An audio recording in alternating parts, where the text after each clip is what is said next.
প্রিয় শিক্ষার্থী, কেমন আছো? আশা রাখি ভালো আছো। প্রিয় শিক্ষার্থী, আমরা আজকে যেই অধ্যায়টুকু আলোচনা করব, প্রথম অধ্যায় হিসাব বিজ্ঞান পরিচিতি, ইন্ট্রোডাকশন টু অ্যাকাউন্টিং। এই প্রিয় শিক্ষার্থী, এই বিষয়টা আমরা গত ক্লাস এবং আগের ক্লাসও আমরা কিছু অংশ পড়েছি। হিসাব বিজ্ঞানের ধারণা, হিসাব বিজ্ঞানের উদ্দেশ্য, তারপরে আমরা পড়েছি হিসাব বিজ্ঞানের ইউজার কারা, এগুলো পড়েছি। তো সুতরাং আজকে আমরা এই শিক্ষার্থী আমরা আলোচনা করব লেনদেন নিয়ে, ট্রানজ্যাকশন, ইংরেজিতে ট্রানজ্যাকশন, বাংলায় লেনদেন। প্রিয় শিক্ষার্থী, এরপর যে আমরা হিসাব বিজ্ঞান প্রথম অধ্যায় লেনদেন ট্রানজ্যাকশন, এটা প্রথম অংশটা লেনদেন আমরা যদি জানতে হয় তাহলে ঘটনা জানতে হবে আগে। শুরুতে আমরা ঘটনা সম্পর্কে জানতে হবে, যেহেতু আমরা লেনদেন করবো। তাহলে লেনদেন ইংরেজিতে ট্রানজ্যাকশন, আর লেনদেনের বিষয়টা যেটা হচ্ছে, লেনদেনের থেকে আমাদের আসলে মূলত গাণিতিক যে অঙ্ক, গাণিতিক যে সমস্যা, অঙ্কর যে বিষয়টা আসলে এই অধ্যায়ে এই অংশ থেকে শুরু হয়েছে, আমাদের এই পরিচ্ছেদ থেকে শুরু হয়ে গেছে লেনদেন থেকে। আসলে এখানে যদিও তোমরা দেখতেছো প্রিয় শিক্ষার্থী যে এখানে এই থিওরিক্যাল আলোচনা স্যার, কিন্তু এই থিওরিক্যাল আলোচনা থেকে আমাদের অঙ্ক শুরু। আসলে বেসিক লেভেল যত ABC ক খ গ আসলে এখান থেকে শুরু হয়েছে। তো প্রিয় শিক্ষার্থী, এই পর্যায়ে আমরা লেনদেনটা একটু মনোযোগ সহকারে পড়তে হবে, কারণ এখান থেকে আমি আবারও বলি, এখান থেকে আমাদের মূল গাণিতিক বিষয়টা শুরু হয়েছে।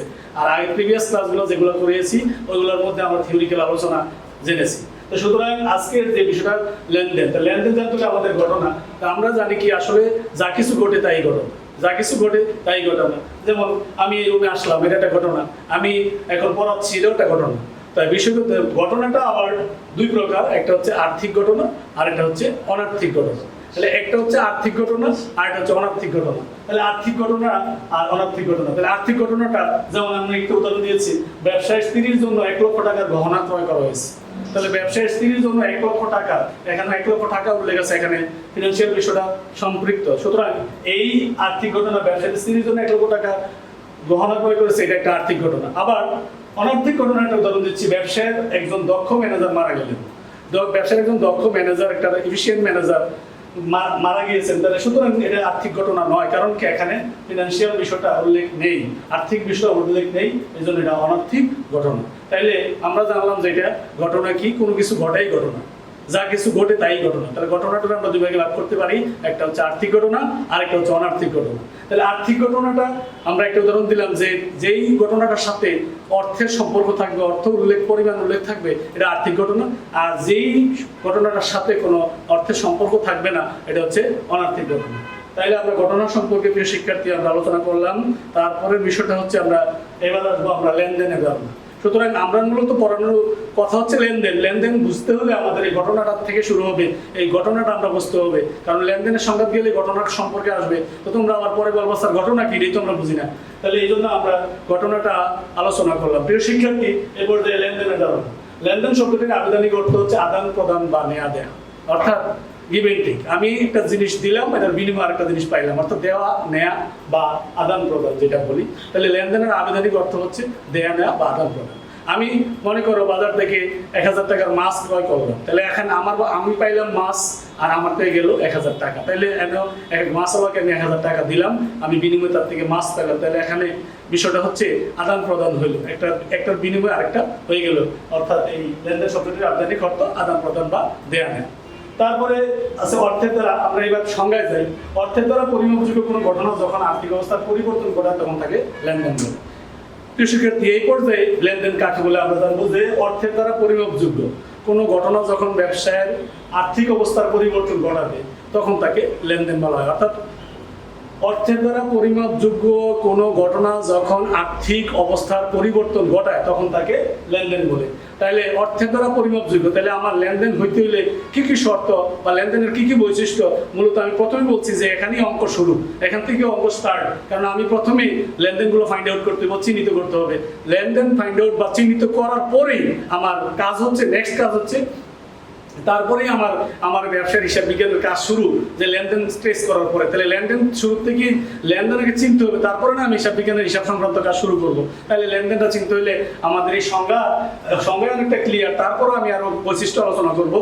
সংজ্ঞাতে বলা হয়েছে অর্থের দ্বারা পরিমাপযোগ্য। কোনো ঘটনা যখন আর্থিক অবস্থার পরিবর্তন ঘটাবে তখন তাকে লেনদেন বলা হয়। তাইলে লেনদেনের বৈশিষ্ট্যের মধ্যে আমরা এই বিষয়গুলো আলোচনা করব প্রিয় শিক্ষার্থী। এবার লেনদেনের বৈশিষ্ট্য প্রধান বৈশিষ্ট্য তিনটি।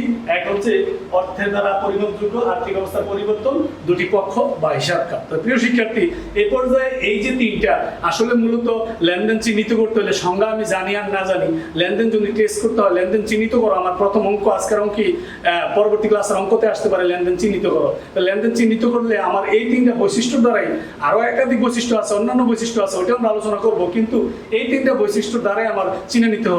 সংজ্ঞা দিয়ে যদি আমি না চিনি, অর্থের দ্বারা পরিমাপযোগ্য কোনো ঘটনা যখন ব্যবসার আর্থিক অবস্থার পরিবর্তন ঘটাবে তখন তাকে লেনদেন বলা হবে। কিন্তু যদি ওইটা দিয়েও না চিনি, তাহলে আমার সহজ টেকনিক মনে রাখার যে এই তিনটা বিষয় অর্থাৎ বৈশিষ্ট্য যে তিনটা যদি আমি মূল বৈশিষ্ট্য মনে রাখতে পারি, তাহলে আমি লেনদেন চিহ্নিত করতে পারবো।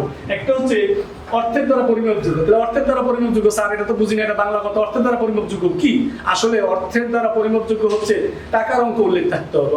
টাকার অঙ্ক উল্লেখ থাকতে হবে যে 1 লক্ষ টাকা না 10 লক্ষ টাকা না 5,000 টাকা না 5 টাকা না 1 টাকা, এই টাকার অঙ্ক উল্লেখ থাকতে হবে। এই জন্য এটা হচ্ছে অর্থের দ্বারা পরিমাপযোগ্য। অর্থাৎ টাকার অঙ্ক থাকলে তুমি বুঝবো অর্থের দ্বারা পরিমাপযোগ্য। প্রিয় শিক্ষার্থী, দ্বিতীয় বৈশিষ্ট্য যেটা, এটা হচ্ছে আর্থিক অবস্থার পরিবর্তন। তাহলে আর্থিক অবস্থার পরিবর্তন আমরা 1 নম্বরটা বুঝলাম যে অর্থের দ্বারা পরিমাপযোগ্য, অর্থাৎ টাকার অঙ্ক থাকতে হবে। দ্বিতীয় হচ্ছে আর্থিক অবস্থার পরিবর্তন। আসলে এটা হচ্ছে আরো মূল পয়েন্ট, অর্থাৎ এই 2 নম্বর পয়েন্টটা হচ্ছে মূল। আর্থিক অবস্থার পরিবর্তন না ঘটলে এটা লেনদেন হবে না। মনে করে আমি একটা উদাহরণ দিচ্ছি যে আমি ব্যবসার জন্য 1 লক্ষ টাকার একটা কম্পিউটার ক্রয় করলাম। তাহলে এখানে ব্যবসার জন্য 1 লক্ষ টাকার একটা কম্পিউটার ক্রয় করলাম, তাহলে এখানে অর্থের দ্বারা পরিমাপযোগ্য 1 লক্ষ টাকা। তারপর কম্পিউটার যে ক্রয় করলাম, আমার কাছে কম্পিউটারটা আসলো সম্পদ হিসাবে, আবার বিনিময়ে আমার কাছ থেকে 1 লক্ষ টাকা নগদ গেল। তাইলে এখানে সম্পদ একদিক দিয়ে বাড়লো, আবার একদিক দিয়ে সম্পদ কমলো। সুতরাং আর্থিক অবস্থার পরিবর্তন ঘটেছে। আমার আর্থিক অবস্থার পরিবর্তন ঘটেছে, সম্পদ বাড়ছে আবার সম্পদ কমেছে। তাহলে আর্থিক অবস্থার এখানে পরিবর্তন হয়েছে, অর্থের দ্বারা পরিমাপযোগ্য। আর যদি শুধু আমি বলি আমি 1 লক্ষ টাকার একটি ল্যাপটপ ক্রয় করার জন্য সিদ্ধান্ত নিলাম, তাহলে তো এটা লেনদেন হলো না। কারণ এখানে আমি সিদ্ধান্ত নিছি, 1 লক্ষ টাকাও আমার কাছ থেকে যায় নাই, আমার কাছে ল্যাপটপও আসে নাই। সুতরাং ওইটা শুধু অর্থের দ্বারা পরিমাপযোগ্য হয়েছে, কিন্তু আর্থিক অবস্থার পরিবর্তন ঘটে নাই। তাহলে মূল জিনিসটা হচ্ছে যে কোনো লেনদেন, যে কোনো ঘটনায় যখন লেনদেন হবে তখন তার আর্থিক অবস্থার পরিবর্তন মাস্ট বি ঘটতেই হবে। আমি বাসার থেকে, মনে করো পার্সোনাল লেনদেন, বাসার থেকে বাইরে এলাম, আমি একটা কলম কিনবো সিদ্ধান্ত নিলাম 10 টাকা 20 টাকা, কিন্তু কলম তো আমি ক্রয় করি নাই, 10 টাকার পরিমাণে একটা কলম কিনবো সিদ্ধান্ত গ্রহণ করছি। এখানে অর্থের দ্বারা পরিমাপযোগ্য, বাট আর্থিক অবস্থার পরিবর্তন ঘটে নাই। যখন আমি দোকান থেকে যে 10 টাকা দিয়ে কলমটা ক্রয় করবো, তখন আমার আর্থিক অবস্থার পরিবর্তন ঘটলো। কারণ আমি 10 টাকা দিলাম, আমার থেকে নগদ 10 টাকা গেল, বিনিময়ে আমার কাছে এটা কলম আসলো। তাইলে আমার ব্যক্তিগত আর্থিক অবস্থার পরিবর্তন ঘটলো। সুতরাং 3 নম্বর যেটা, দুটি পক্ষ বা হিসাব খাত। অবশ্যই লেনদেন হইতে হলে দুটি পক্ষ লাগবে, দুটি হিসাব খাত থাকবে। একজনের সাথে তো একজনের লেনদেন হয় না, আমার সাথে আরেকজনের হবে, আরেকজনের এই প্রতিষ্ঠানের সাথে আরেক প্রতিষ্ঠানের হবে। দুইটা পক্ষ ছাড়া কখনো লেনদেন হয় না। যেমন 2 হাত ছাড়া তালি বাজে না, তাহলে লেনদেনও এক পক্ষে যে লেনদেন কখনো হবে না। তাহলে সুতরাং আমরা এই 3টা যে মূল বৈশিষ্ট্য, প্রিয় শিক্ষার্থী, আমরা জানতে পারলাম এই 3টা বৈশিষ্ট্য যদি আমার লেনদেন চিহ্নিত করা, এখান থেকে অঙ্ক শুরু হবে। একটা কতগুলো উদাহরণ দিয়ে, ঘটনা দিয়ে বলবে আমাকে লেনদেনগুলো চিহ্নিত করে দেবো, কোনটা লেনদেন কোনটা লেনদেন নয়। তো সুতরাং এখানে এই 3টা বৈশিষ্ট্য আমি যদি সংজ্ঞা নাও জানি, মনে নাও থাকে, এই 3টা বৈশিষ্ট্য যদি আমি মনে রাখতে পারি, তাইলে আমার লেনদেন শুরু হবে। তাহলে সুতরাং এটা খুব গুরুত্বপূর্ণ, মনোযোগ সহকারে এই 3টা ফাংশন আমার মনে রাখতে হবে যে একটা লেনদেন হইতে হলে তার কি থাকতে হবে, কি কি বৈশিষ্ট্য থাকতে হবে। অর্থের দ্বারা পরিমাপযোগ্য হতে হবে, 2 আর্থিক অবস্থার পরিবর্তন করতে হবে, 2টি পক্ষ বা হিসাব খাত থাকতে হবে। তাইলেই কমপ্লিট লেনদেন হবে। আমি যদি এই 3টা জিনিস বুঝে থাকি, তাইলে আমি লেনদেন, পৃথিবীর যত লেনদেন আছে, যত ঘটনা আছে, আমি লেনদেন কিনা চিহ্নিত করতে পারবো। প্রিয় শিক্ষার্থী, তারপরে আমরা অন্যান্য লেনদেনের আরো কিছু বৈশিষ্ট্য আছে যেগুলো আমার লেনদেনের বৈশিষ্ট্যের মধ্যে পড়ে, আমার জানার দরকার, আমার MCQ জানার জন্য দরকার। কিন্তু প্রথম 3টা বৈশিষ্ট্য যদি জানি, তাহলে আমি লেনদেন টেস্ট করতে পারবো, চিহ্নিত করতে পারবো। আর এই বৈশিষ্ট্যগুলো আমাদের জানার দরকার। এক হচ্ছে দৃশ্যমানতা, মানে লেনদেন দৃশ্যমান অদৃশ্যমান হতে পারে। স্বয়ংসম্পূর্ণতা, লেনদেন, প্রত্যেকটা লেনদেন স্বাধীন এবং স্বতন্ত্র, একদম স্বয়ং স্বতন্ত্র, একটার সাথে আরেকটার কোনো সম্পৃক্ততা নেই। প্রামাণ্য দলিল, লেনদেন হইতে হলে প্রামাণ্য দলিল থাকতে হবে, এটার এগেনিস্টে এভিডেন্স থাকতে হবে, প্রমাণ থাকতে হবে যে আমার এটা লেনদেন হইল কিনা। তারপরে পণ্য সেবার বিনিময় হইতে হবে লেনদেন হইলে, পণ্য সেবার বিনিময়। তারপরে ভবিষ্যৎ কোনো ঘটনাও লেনদেন হইতে পারে, ভবিষ্যৎ ঘটনা আগামী লেনদেন হইতে পারে। যেমন ভবিষ্যতে আমরা অনাদায়ী জানা ধরবো, অনাদায়ী জানা সঞ্চিতি, অনাদায়ী পাওনা সঞ্চিতি ধরবো, প্রাপ্য হিসাবের উপর আগামী আমরা একটা হিসাব করে দিই, ওইটাও একটা লেনদেন, ওইটাও ভবিষ্যৎ ঘটনাও লেনদেন হইতে পারে। প্রিয় শিক্ষার্থী, এই পর্যায়ে আমরা লেনদেনের শ্রেণী বিভাগ দেখাবো, ক্লাসিফিকেশন অফ ট্রানজ্যাকশন, লেনদেনের শ্রেণী বিভাগ। তাহলে লেনদেনের শ্রেণী বিভাগকে আমরা বিভিন্ন ভাগে ভাগ করেছি, একটা উদ্দেশ্য ভিত্তিক, দৃশ্যমানতা ভিত্তিক, প্রতিষ্ঠান ভিত্তিক, অর্থ আদান প্রদান ভিত্তিক। তাহলে এই লেনদেনের শ্রেণী বিভাগটাও আমাদের জানা দরকার, এমসিকিউ জানার জন্য, আমাদের ডিটেলস জানার জন্য। তা ফাইনালি উদ্দেশ্য ভিত্তিক তিন প্রকার, একটা হচ্ছে কারবারি লেনদেন, একটা হচ্ছে অকারবারি লেনদেন, আর একটা হচ্ছে ব্যক্তিগত লেনদেন। তাইলে কারবারি লেনদেন যেটা ব্যবসায়িক লেনদেন, ঠিক আছে, ব্যবসায়িক লেনদেন, কারবারি লেনদেন, এটা হচ্ছে যেমন আমি 10,000 টাকার মাল ক্রয় করলাম ব্যবসার জন্য, 1 লক্ষ টাকার একটা কম্পিউটার ক্রয় করলাম, এটা ব্যবসায়িক লেনদেন। তারপর হচ্ছে কারবারি লেনদেন, অকারবারি লেনদেন।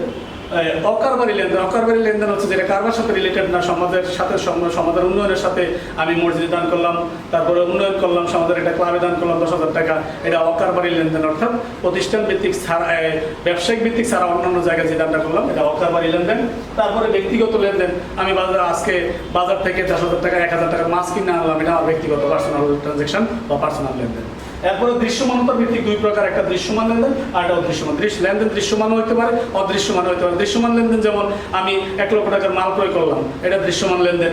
আবার অদৃশ্যমান লেনদেন হচ্ছে ব্যবসায়ের যে সম্পদ আছে, সম্পদটার উপর 1 বছর ব্যবহার করলাম, এটার ফলে সম্পদটা ক্ষয় হয়েছে, এটার জন্য অবশ্যই ধরলাম, এটার উপর অবলম্বন ধরলাম, এটা হচ্ছে দৃশ্যমান আর অদৃশ্যমান লেনদেন, অর্থাৎ এটা অদৃশ্যমান লেনদেন। তাহলে লেনদেন শুধু দৃশ্যমান হইতে পারে না, অদৃশ্যমান হইতে পারে। তারপরে প্রতিষ্ঠান ভিত্তিক, এটা হচ্ছে আন্তঃলেনদেন আর এটা হচ্ছে বহির্লেনদেন। আন্তঃলেনদেন হচ্ছে প্রতিষ্ঠানের অভ্যন্তরে যে লেনদেনটা ঘটে প্রতিষ্ঠানের সাথে প্রতিষ্ঠানের, এটা হচ্ছে অভ্যন্তরীণ লেনদেন, আন্তঃলেনদেন, আর একটা হচ্ছে বহির্লেনদেন। আন্তঃলেনদেন যেমন ব্যবসার যে কম্পিউটারের উপর অবশ্যই ধার্য করা হলো, এটা আন্তঃলেনদেন। আমার প্রতিষ্ঠানের সম্পদের উপর আমি এটার অবশ্যই ধরেছি, তাহলে এটা আন্তঃলেনদেন। আর এটা হচ্ছে বহির্লেনদেন। বহির্লেনদেন হচ্ছে প্রতিষ্ঠান ছাড়া বাহ্যিক যত লেনদেন হয়, এটাই বহির্লেনদেন। আমি 10 লক্ষ টাকার মাল কিনলাম, 10 লক্ষ টাকা বিক্রি করলাম একজনের কাছে, একজন ব্যক্তির কাছে বা একটা প্রতিষ্ঠানের কাছে, ওইটা বহির্লেনদেন। তারপর হচ্ছে অর্থ আদান প্রদান ভিত্তিক লেনদেন। অর্থ আদান প্রদান লেনদেন ভিত্তিক হচ্ছে 3 প্রকার, একটা ওই দৃষ্টিতে 3 প্রকার, নগদ লেনদেন, ধারে লেনদেন, অনগদ লেনদেন। তাহলে নগদ লেনদেন যেটা নগদে করা হয়, আমি 10,000 টাকার মাল ক্রয় করলাম, 10,000 টাকার আসবাবপত্র ক্রয় করলাম, এটা নগদ। ধারে লেনদেন, আমি 20,000 টাকার মাল বাকিতে বিক্রি করলাম একজনের কাছে 30 দিনের ক্রেডিটে, অর্থাৎ 30 দিনের বাকিতে, তো এটা হচ্ছে বাকিতে লেনদেন, ধারে বা বাকিতে লেনদেন। আর অনগদ লেনদেন যেটা ব্যবসায়ের অভ্যন্তরে ঘটে, কিন্তু এটার জন্য কোনো অর্থ প্রদান করতে হয় না, কিন্তু লেনদেন ঘটেছে কিন্তু অর্থ আদান প্রদান হয় না, এটা হচ্ছে অনগদ লেনদেন। যেমন যন্ত্রপাতির উপর অবশ্যই ধার্য করা হলো, প্রাপ্য হিসাবের উপর 5% অনাদায়ী পাওনা সঞ্চিতি সৃষ্টি করা হলো, অনাদায়ী পাওনা ধার্য করা হলো, এগুলো হচ্ছে অনগদ লেনদেন। তো প্রিয় শিক্ষার্থী, এই পর্যায়ে আমাদের আজকের ক্লাস এখানে শেষ। পরিশেষে বলি, তোমরা ভালো থেকো, সুস্থ থেকো, ঘরে থেকো, সামাজিক দূরত্ব বজায় রেখে চলো, ভালোভাবে পড়াশোনা করো। আজকের লেকচারটা অতীব গুরুত্বপূর্ণ, এই কারণে এখানে লেনদেন চিনিবার উপায়, আমি যে লেনদেন বললাম, যতটুকু আলোচনা করলাম সবটা তোমরা তুলে নিবা ভিডিওটা স্ক্রিনশট দিয়ে। কিন্তু মূল যে বৈশিষ্ট্য বললাম, লেনদেন চিনিবার উপায়, 3টা বৈশিষ্ট্য থাকতে, ওই 3টা বৈশিষ্ট্য সম্পর্কে তোমরা যদি ভালো জানো, তাইলে পরবর্তী ক্লাস যে আমরা করাবো, এটা তুমি ভালো পারবে। সকলে ভালো থেকো, ধন্যবাদ।